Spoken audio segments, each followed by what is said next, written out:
Hello, and welcome to Courtgames, a Legend of the Five Rings podcast, paid for by the Legend of the Five Rings Discord community Patreon. This podcast will focus on the role-playing game stories and lore for Legend of the Five Rings. I'm Korvar. I'm Kikita Kaori, and today we have a special guest, Josh Reynolds. He is the author of Poison River, a Daidoji Shin mystery. It is the second of the Aconite Press L5R novels, and it's coming out in December, right? Yes, actually. It should be first week of December, I think. So let's get ourselves started. Obviously, new book coming out. So without giving away spoilers, can you give us a little bit about your book, Poison River? Basically, it is a mystery set in the city of the Rich Frog, and it's not a police procedural or a noirish mystery. It's actually a golden age mystery. So it's a lot of drawing rooms and people insulting each other and accusing each other of murder and all that kind of fun stuff. Agatha Christie style. Yeah, actually, It says there's a murder. There's one murder. Exactly. One person dies. And the rest of the book is just people trying to figure it out and get to grips with it and figure out what it means. So now we're finally on the eve of this book being released. Is there anything that you're nervous about thinking about for this story being released? It's the same thing I'm usually nervous about when I start working on a new franchise. I really hope that I got it right. Because it doesn't matter how much research you do, or it doesn't matter how good you feel about what you've done to synthesize what you've read and translate it to the page. It's always, are the fans going to read this and get mad at me? So I'm having a character who's playing against type. Will people like that? Or should I have made him what you'd expect? Should the detective have been from the clan that you expected it to be from, dealing with the things that reader expectation versus what you want to write? And with tie-in fiction, reader expectation is always so hard to gauge because there's so many different points of fandom that have different ideas about what makes a good book and what makes a good character. And I thought it was wonderful. I think Carrie is going to be quite a good judge of whether or not the Crane fandom will accept it. So I swear, you say he's not a typical Crane, but he's like what every Crane player loves about the Crane anyway, so that's kind of what I was hoping.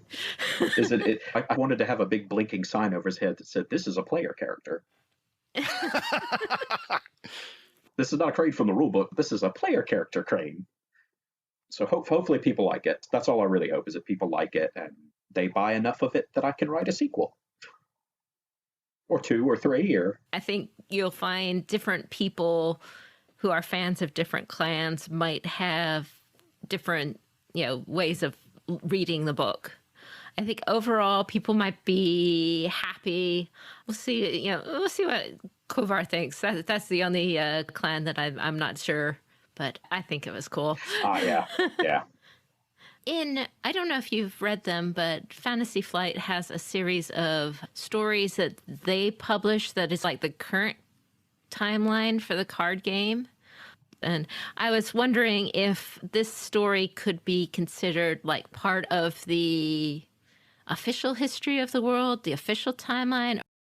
I want to say it's absolutely imperative and everyone has to buy it. Otherwise, they're going to be completely lost. But the truth is Fantasy Flight essentially sent me a timeline and said, this book can go anywhere in here. And so it's written to fit in with the official canon. The year is supposed to be current.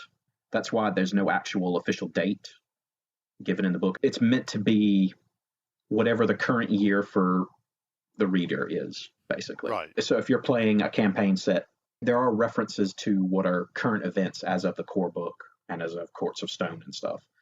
So if you're attempting to play in the City of the Rich Frog per Emerald Empire, that's when it's set. But when those characters are in their lifespan, it's debatable. Like, you can move it forward or push it back depending on how you as the reader feel about it. So you've written many other pieces. We've talked a little bit about Warhammer 40K and Arkham Asylum, and it's hard to choose from your babies, but how does this compare? With this book, I got to try a lot of things that I wanted to try. I wanted to write a Golden Age mystery.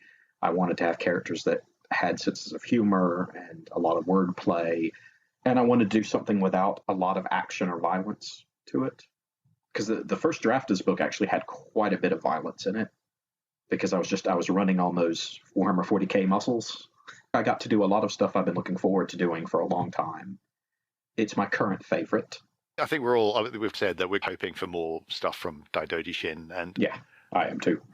and that is obviously going to depend on sales and the reader response and all that kind of stuff. But do you have stuff in mind? Yes, actually. Basically, I made a list of all of the types of mystery novels I wanted to play with. So if there's a sequel, one of the things it's going to play off of is stuff like Perry Mason and Matlock. So a lot of courtroom shenanigans, because Poison River doesn't really have any courtroom stuff in it, but it's pure mystery.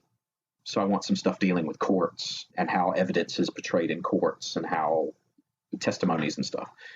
I've looked up a little bit about Japanese law enforcement, and it is really interesting. The historical stuff, yeah. Yeah.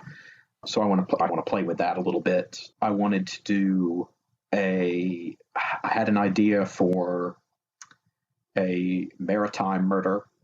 So a murder on a boat. Everybody is locked on a boat. And so it's like Death on the Nile a little bit. Locked boat murder mystery. Yeah. But you set it in between clan waters. So it's in kind of a gray area where the two clans are kind of butting heads about who's responsible. I don't know if that would work. I'd have to do a little more research, but I think I could make it work. I think you could. I've started to read up more on the unicorn, and I got interested in a lot of the stuff with the unicorn, with the different families, what the unicorn provide to the Empire, and I started to see little mystery plots around a lot of those. So much room for shenanigans. Yeah, and just between all the minor clans and how the minor clans interact with the major clans and interact with each other. You got the country house mystery is one I want to do. Yeah. Where everybody's together for a shooting weekend, or the equivalent in Rokugan, and somebody gets shot in the back. You got the boat, you got the courtroom, the country house, you've got something a little more active with the main character being accused of a crime and having to go on the run. Yeah, it's all kinds of stuff. Just got to buy lots of copies of Poison River, stack them up in your basement. Yes, please. Make a little fort out of them. That's what my daughter does with all my author's copies. Yeah. But yeah, it's just so many ideas for a neat idea, a neat setting, a neat germ of a plot for the character, and then just going, okay, now how would he react to this? Well, with the boat mystery, he's probably going to try and find a boat off of the other boat to get to dry land. Something will stop him. Yeah. The solution is, I'm leaving. Yeah. Good luck. The solution is, this is not my problem. and there's always stuff like the political thriller elements in Poison River will be built on. There's the tensions between the characters will continue to evolve as the series goes on, if the series goes on. So all of those might spin off into their own, not necessarily into their own stories, but into elements of other stories. So, I got a notebook full of ideas.